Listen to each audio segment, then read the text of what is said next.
Assalamualaikum and hi.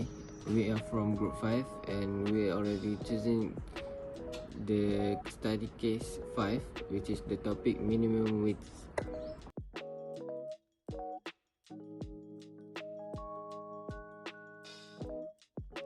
My name is Muhammad Ashraf bin Shukri, number matric 823-82434. Case study 5, minimum wages. The lowest hourly, daily or monthly payment for labor that employers may legally pay is prescribed by the minimum wage law. Approximately 90% of nations in the world currently have minimum wages law in place, and Malaysia began enforcing minimum wages on January 1st, 2014.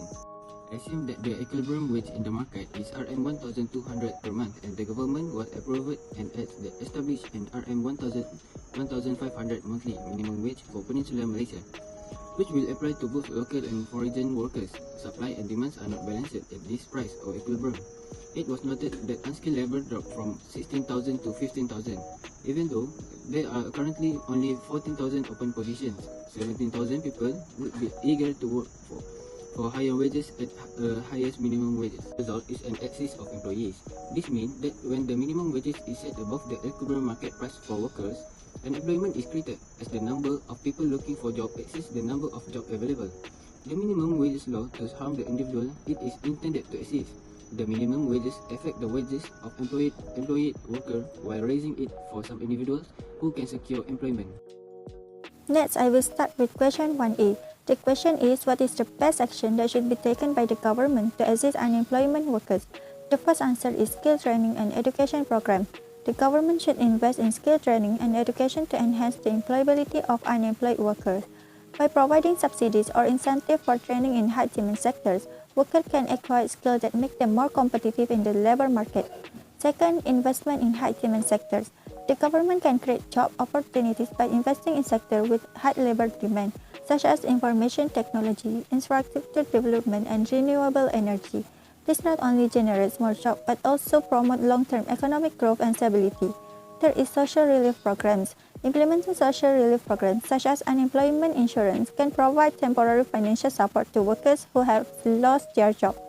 This assistance helps cushion the economic impact of unemployment, allowing individuals to seek new employment without facing immediate financial hardship. 4. Incentive for local hiring.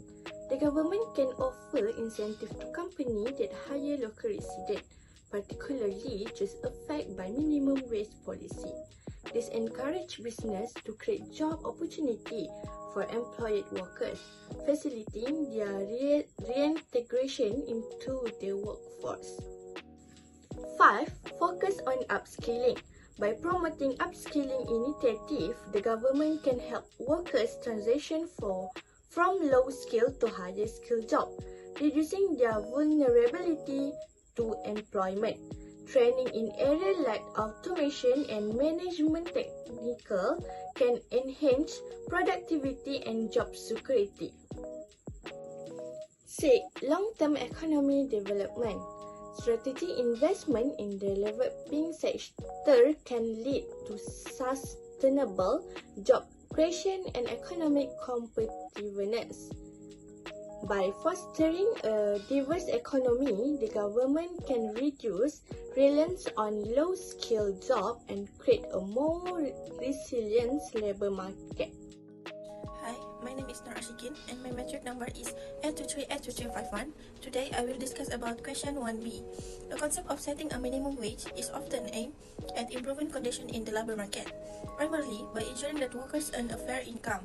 By establishing a baseline wage, the government intends to protect workers from exploitatively low pay.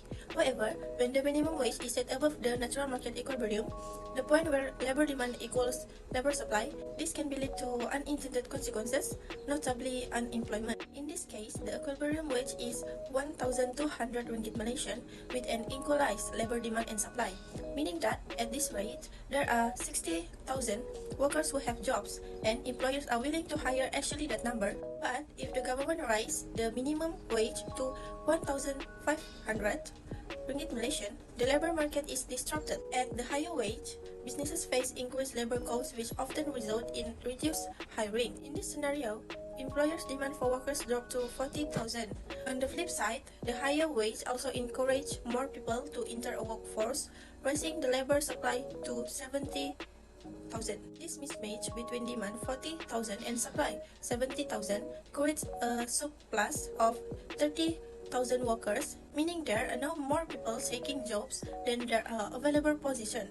As a result, 30,000 workers face unemployment simply because the minimum wage exceeds what employers are able or willing to pay under current economic conditions. This example highlights how setting a minimum wage above the equilibrium rate, while beneficial for some, can inadvertently lead to job shortage, affecting those who may most in need of employment. Assalamualaikum, my name is Nur Syafiqah binti Muhammad Nur. My number metric is A23A1S69. Continue but chicken.